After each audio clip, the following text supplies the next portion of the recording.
for always supporting our veterans. And it's 001, so I want to thank them.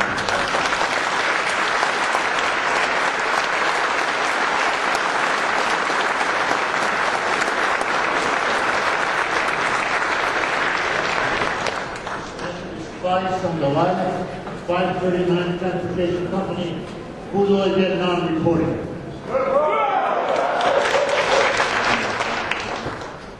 Ladies and gentlemen, honored guests, and brothers and sisters in arms, welcome to the annual Veterans Day in Santa Fe.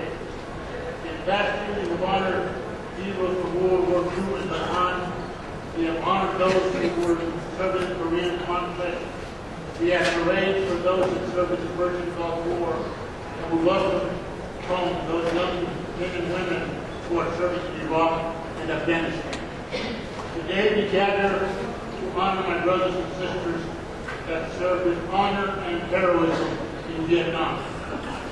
Over 9 million Americans served on active duty around the world from August 5th, 1964 to May 5th, 1975. Close to 3 million Americans served in uniform in Vietnam. Today we gather to honor the close to 60,000 Americans that served in Vietnam, and especially the 399 that gave their lives in Vietnam. And Mexico is #1 nationally in drafting percentage per capita and third in nationally in casualty rate. Today we celebrate your service to our country and celebrate the great things that you've accomplished since you've been back. Vietnam veterans are business leaders, educators, community leaders, doctors, nurses, counselors, and many others. We are proud of you, and on behalf of the State of New Mexico, the House of Representatives, the Senate of New Mexico, we honor you today. Welcome home, my brothers and sisters.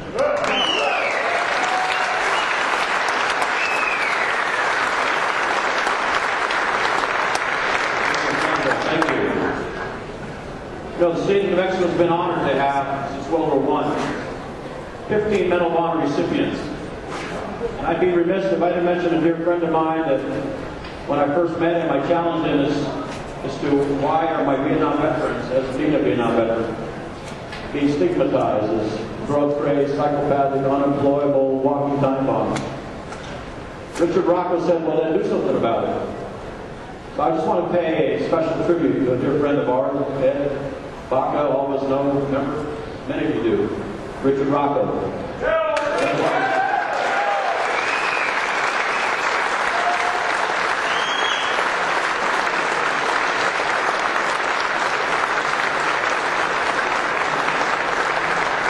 Richard was a very humble man, but he loved his veterans, and he instilled in us. And today in my office I've got a huge picture to remind me what my duty is as your Secretary of Veteran Affairs. There are 4 Medal of Honor recipients for the state of New Mexico. Richard Rocco, Annie Fernandez, Mr. Worley up in Farmington, and now Drew Dix. And you know, when a Medal of Honor recipient walks into the White House, even the president has to stand to honor the Medal of Honor recipient. So please stand and honor and recognize a fellow Vietnam veteran, Mr. Drew Dix, Medal of Honor recipient.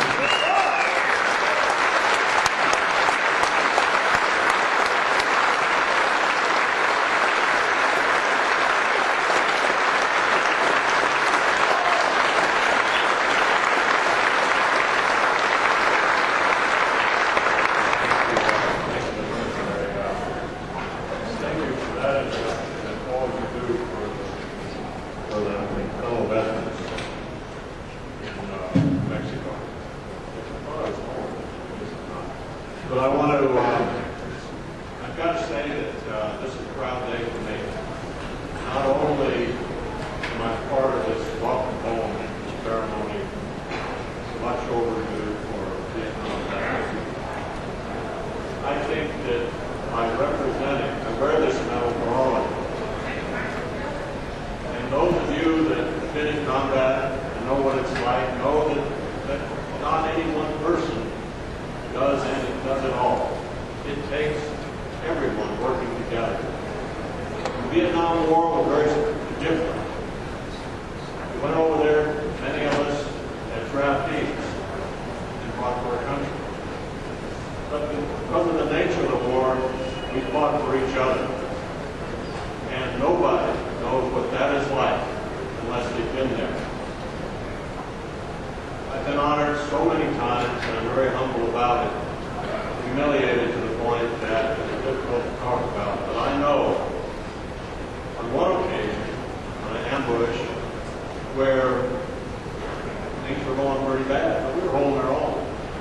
And when it was all over, we thought everybody was okay. The guy on the right didn't make it.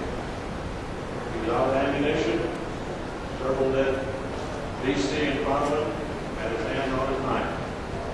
He wasn't letting us down. So I cannot speak on the group without remembering that individual. And those, many of you out there know exactly what I'm talking about. He wasn't letting us down. We didn't let him down. And now as we go through life and look back on the experiences we've had, we look to the ones on the left and the right and just remember that we're going to stick together no matter what. And when I look around here and see this rotunda, and I see the turnout for this, I know why I settled in New Mexico. There's one heck of a bunch of people here, and I love you all. The other thing that is real important is that I've seen through the legislature and administration so many things done for veterans. And one of the reasons why that's done is we're putting lawmakers in office or in a position that have had experience and that are veterans. And that's what we need to continue doing, because we can't forget veterans when the fighting's over. We set an example many years ago, and James Crook right there has continued this with the beginning of the Vietnam Memorial. You know, other than that, that's a very fine memorial.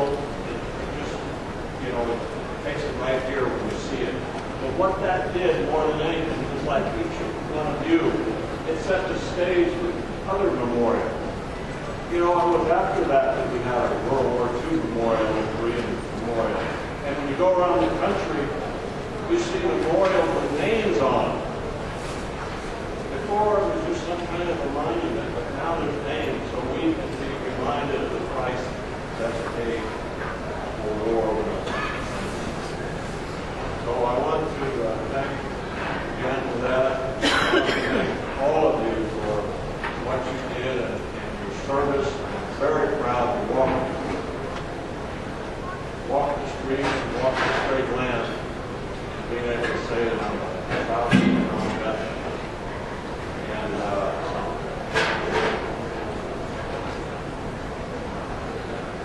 And I also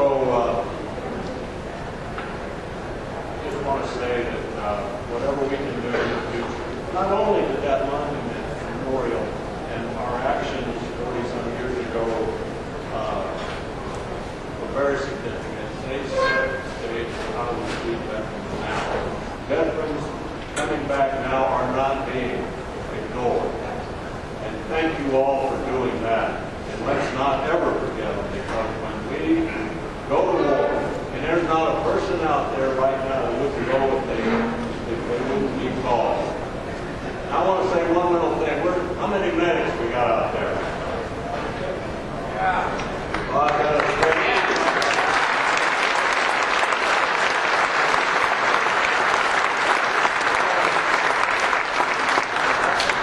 I can think of some of the firefights I've been in, and you get to the ground right away, and you got your little piece of real estate, you feel good,